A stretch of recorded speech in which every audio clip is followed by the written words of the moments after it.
Bienvenidos al programa Medicina Interna con el Dr. Carlos Robles. Soy Carlos Robles Ramírez, médico internista certificado por el Consejo Mexicano de Medicina Interna y jefe del Servicio de Medicina Interna del Hospital Ángeles Torreón. El día de hoy vamos a diseccionar lo que es el colesterol y la aterogénesis. Y te invito a que realmente retes lo que crees saber sobre el colesterol. Esto va a ser la primera de 3 partes y vamos a empezar con lo que viene a ser el episodio 1, lo que es el engaño del colesterol LDL y el triunfo de la física, la apoproteína B. Las partículas de colesterol, a final de cuentas, no pueden estar disueltas en el agua. Tienen que ir empaquetadas dentro de lo que son estructuras micelares. Estas estructuras hay de diferentes tamaños. Hay las de alta densidad, baja densidad, densidad intermedia, muy baja densidad. Y su comportamiento biológico y físico es diferente para cada una de ellas. Para nosotros como clínicos, el punto más importante es saber cuáles partículas son las que se van a adherir al endotelio de las carótidas, de las arterias cerebrales, coronarias, de tu cuerpo. A final de cuentas, al momento que entran al espacio subendotelial es donde empieza el proceso de la placa aterosclerótica. Entonces, aquí el punto clave desde nosotros como clínicos es saber cómo medir esas partículas.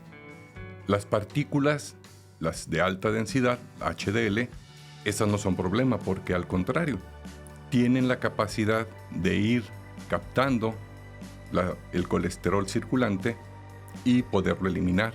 El problema son las otras partículas, las partículas de baja densidad, LDL, de densidad intermedias, IDL, las de muy baja densidad, VLDL y remanentes de colesterol. Estas son las que realmente tienen esa capacidad de inducir el proceso inflamatorio en las arterias, que subsecuentemente nos van a llevar a la aterosclerosis.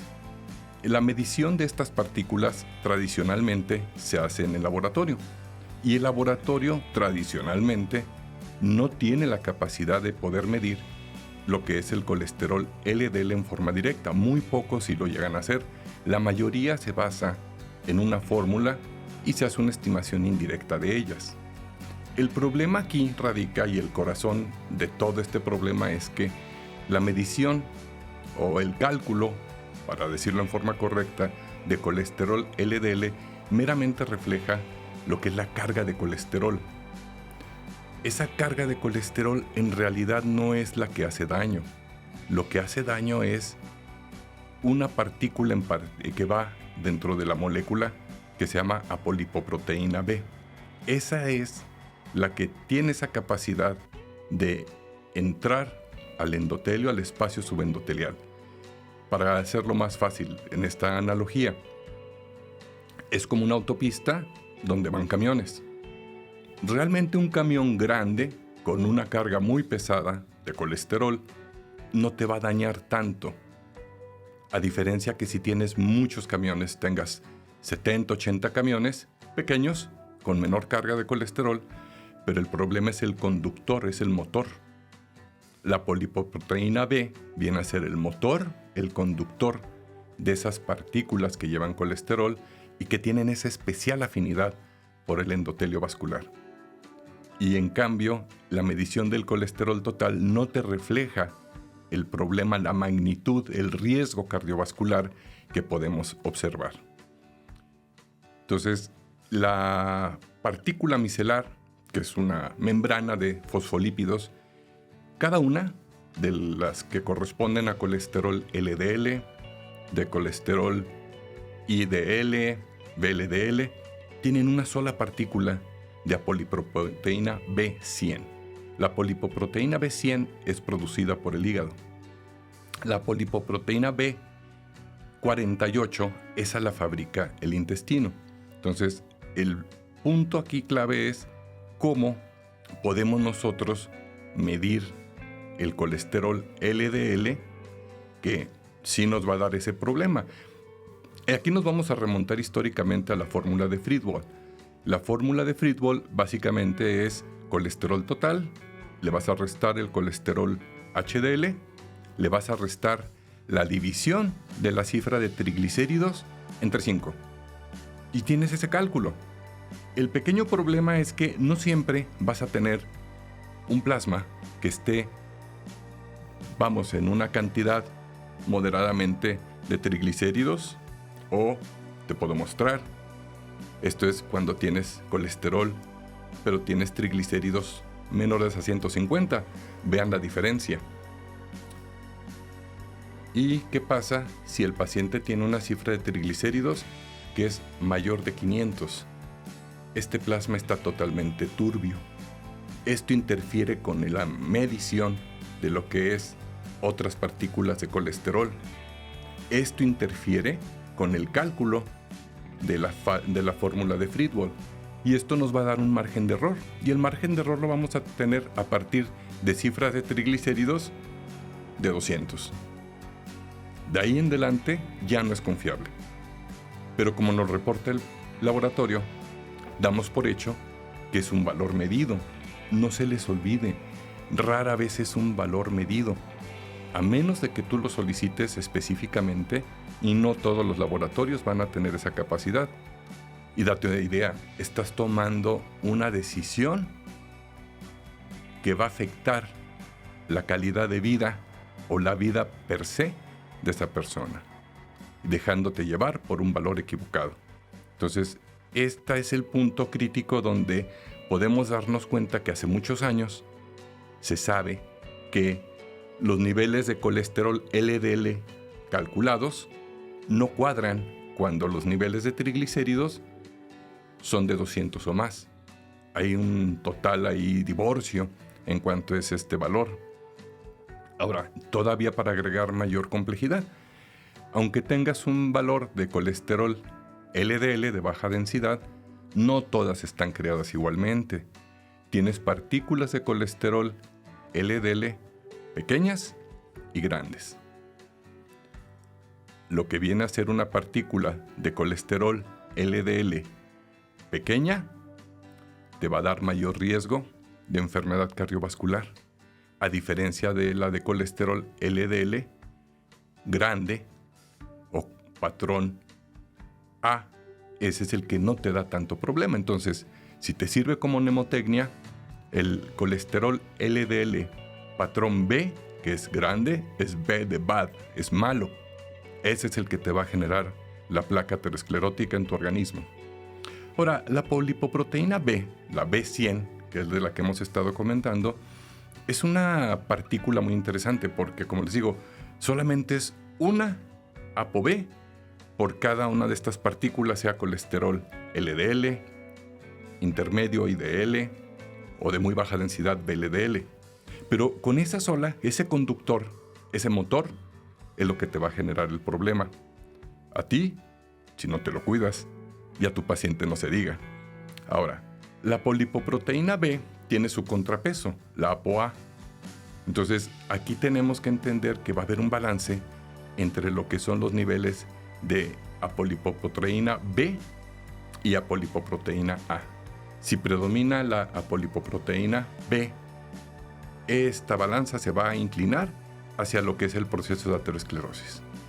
Si tenemos en cambio más apolipoproteína A, vamos a tener remoción de colesterol, de partículas de colesterol, y el riesgo aterogénico va a disminuir.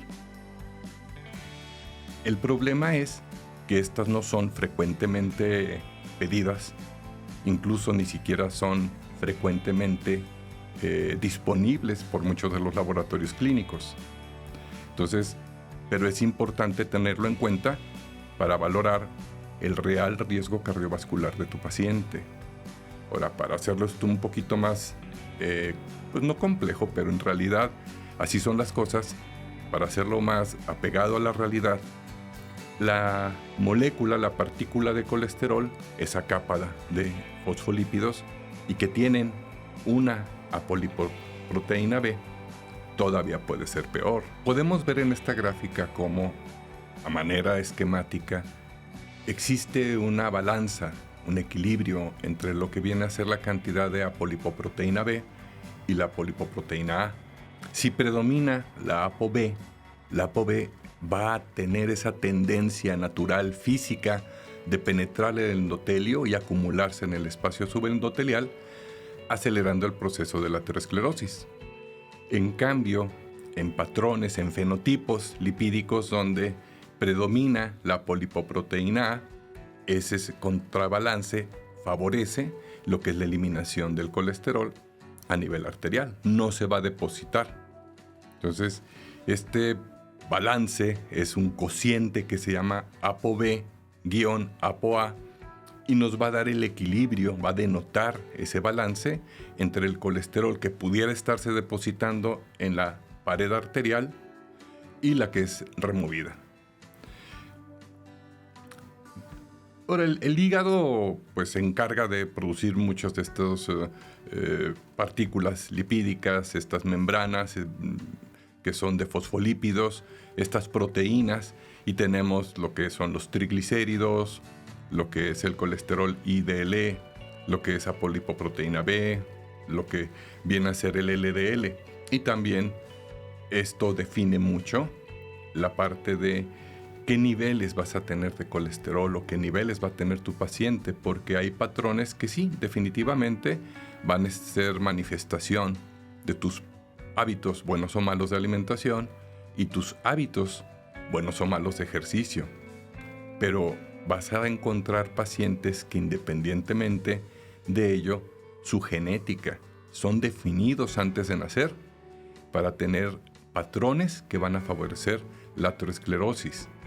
Y en particular, la ApoA, que no hay que confundirla, es una proteína donde no podemos impactar en ella con dieta ni con ejercicio.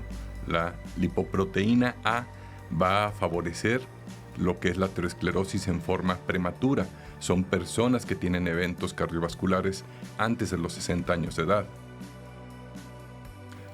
Las partículas de colesterol LDL no solamente tienen su proteína, su partícula de ApoB. En algunos casos, la apolipoproteína A, que es la que menciono, le da un abrazo mortal a la molécula, uniéndose en forma covalente, es decir, irreversible, a la ApoB. Esta conjunción de ApoA, ApoB, hace todavía más heterogénica la partícula. Y una de las recomendaciones que ya se habían hecho, pero actualmente acaba de publicarse la semana pasada, las guías en el manejo de lípidos para 2026, que hay que medir por lo menos una vez en la vida los niveles de apolipoproteína A en la persona, para poder saber si tiene partículas de colesterol LDL más heterogénicas que otras. Y eso es algo que sí puede hacerse. ¿Por qué? Porque el tenerlo con una sola vez no necesitas más. Como menciono, es genético, no va a depender ni siquiera de medicamentos. No hay medicamentos que puedan bajar los niveles de apolipoproteína A. Y a partir de un valor que supere aproximadamente 50 miligramos, va a empezar a incrementar el riesgo de aterosclerosis, de eventos cardiovasculares, de eventos de infartos, de embolias, de lo que son infartos cerebrales. Entonces, sí es algo que tenemos que tenerlo ya en la práctica.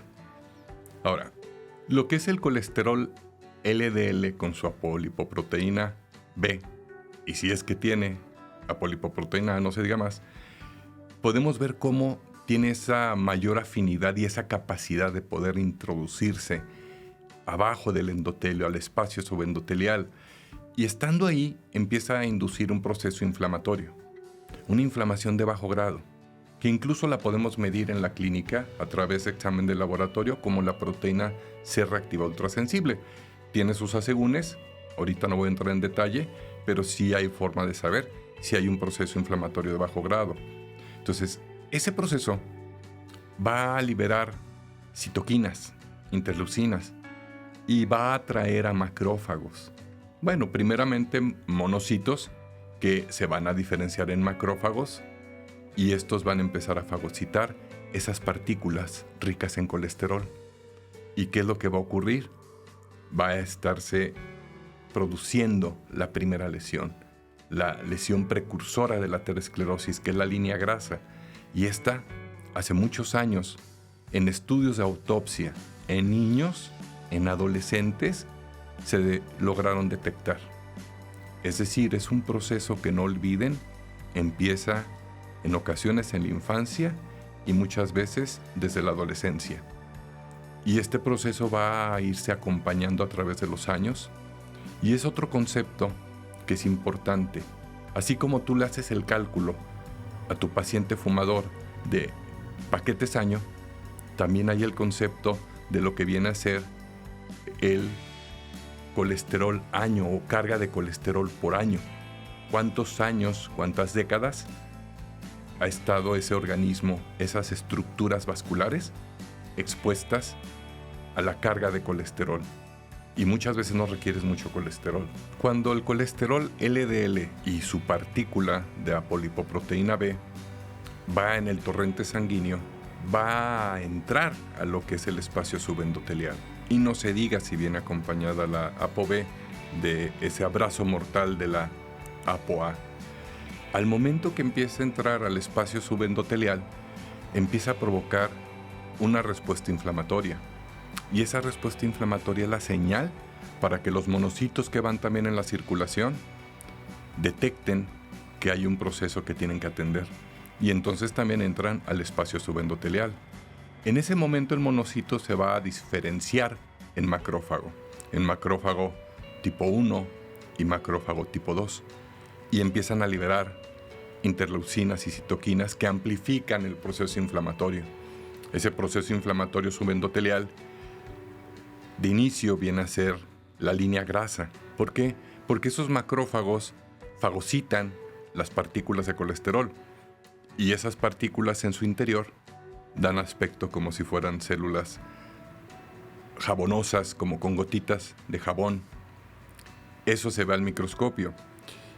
Ese cambio estructural ya histopatológico es la lesión precursora de la placa aterosclerótica.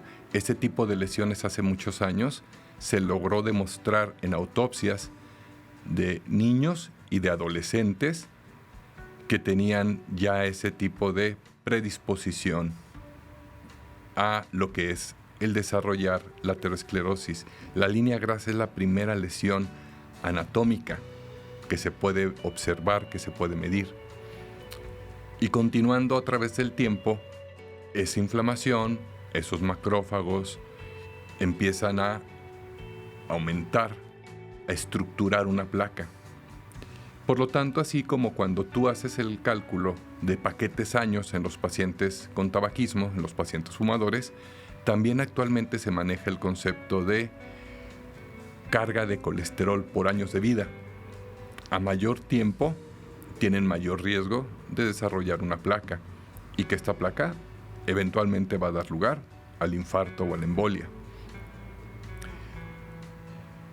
Podemos ver en estas imágenes microscópicas los macrófagos. Algunos van a tener gotitas pequeñas muy finas, otros son partículas o gotas más grandes de grasa. O sea, a final de cuentas son lo que se llaman macrófagos espumosos. Esta es la lesión precursora. Aquí podemos ver cómo a través de los años de la vida, desde los 10, 20, 40, 50, 60, 70 años, tu riesgo de que tengas enfermedad cardiovascular o una placa en función del nivel de colesterol LDL va a depender mucho de con cuánto empezaste a tener de colesterol LDL en tus primeros años de vida. No es lo mismo que hayas manejado la mayor parte de tu vida 80 miligramos de colesterol LDL a que manejaras 130 o que manejaras más de 200. Esa carga de colesterol por años de vida es lo que se va a reflejar en qué tan pronto la persona va a desarrollar una placa aterosclerótica y por lo tanto un evento cardiovascular. Vean en el ejemplo, la línea punteada en el centro es cuando al paciente se le detecta a los 20 años. En este ejemplo, que tiene un colesterol no muy alto, dices, bueno, tiene 135 miligramos por decilitro y le damos recomendaciones de estilo de vida. Dieta, ejercicio, lo estamos checando. Logras disminuir el riesgo y vas a alargar el tiempo en el que se va a manifestar esa placa aterosclerótica. Si tú lo dejas que continúe en 135 miligramos por decilitro, a los 20 años, la aparición de una placa va a ocurrir a los 40. Si tú, con una intervención de estilo de vida, repito, dieta y ejercicio, logras reducir ese nivel de colesterol LDL, la aparición de la placa aterosclerótica la vas a poder mover a lo mejor 5, 6, 7 años más tarde. No se diga si tienes una intervención farmacológica, pero aquí la idea que deben de tener es esa. Tenemos que hacer un diagnóstico más temprano. Pedir un perfil de lípidos no es al que tiene 40 años. Ese se debe de hacer desde los 20 años de edad o antes si existe historial familiar de enfermedad cardiovascular prematura. La medicina no es una receta de cocina. Es física, es estadística, es conocimiento anatómico, de fisiopatología y es juicio clínico. No se queden en la superficie del LDL, busquen el motor de la aterosclerosis. El motor, el conductor, es la ApoB, que está en el colesterol y partículas de colesterol LDL, IDL, VLDL. La clínica siempre será la reina, pero las ciencias básicas va a ser la corona. No receten por inercia, receten con conocimiento, con dominio de la fisiopatología y, como insisto, con el juicio clínico. Soy Carlos Robles Ramírez. Síganos en @mi_Dr. Robles para que continúen aprendiendo, para que aprendan, para que reten lo que creen saber sobre colesterol LDL y muchos otros temas de medicina interna.